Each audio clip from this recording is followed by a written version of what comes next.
మే మాసంలో వృశ్చిక రాశి వారికి పంచమ స్థానంలో బుధుడు, శుక్రుడు, శని, రాహువు, షష్టమ స్థానంలో రవి, సప్తమ స్థానంలో గురువు, భాగ్యస్థానంలో కుజుడు, లాభస్థానంలో కేతువు సంచరిస్తూ ఉన్నారు. ఈ వృశ్చిక రాశి వారు మే మాసంలో ప్రతిరోజు సుబ్రహ్మణ్య స్వామి అష్టకాన్ని చదవాలి.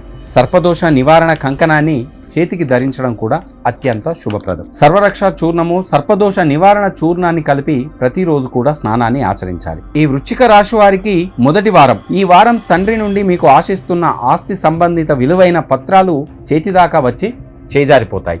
మళ్లీ గొడవలు మొదటి నుంచి ప్రారంభమయ్యే దిశలో పయనిస్తూ ఉంటాయి. మహాపాశుపత కంకణాన్ని చేతికి ధరించడం వల్ల ఉద్యోగ ప్రాప్తి కలుగుతుంది.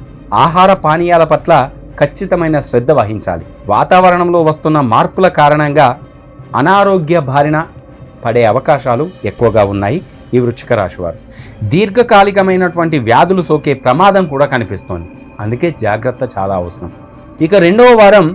ఈ వారం మీ పేరు మీద ఉన్న సంస్థలు, సంఘంలో అంటే మంచి పేరు లభిస్తుంది. మీ మాటకు విలువ ఇచ్చి కొంతమంది వారి వారి జీవితంలో మంచి మార్పు తీసుకురావడం మీకు ఆనందాన్ని కలిగిస్తుంది.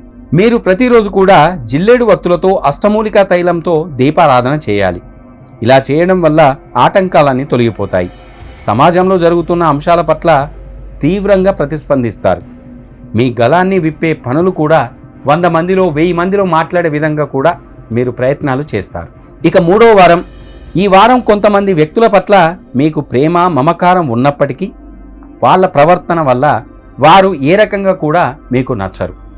వాళ్ళ వైఖరిలో మార్పులు రావాలని మీరు ఎంతగానో విశ్వసిస్తారు. ప్రతిరోజు సిద్ధగంధంతో శ్రీ వెంకటేశ్వర స్వామి వారికి అర్చన జరిపించండి. దూర ప్రాంత ప్రయాణాలు, వాహన సంబంధమైన విషయాలు అనుకూలంగా ఉంటాయి.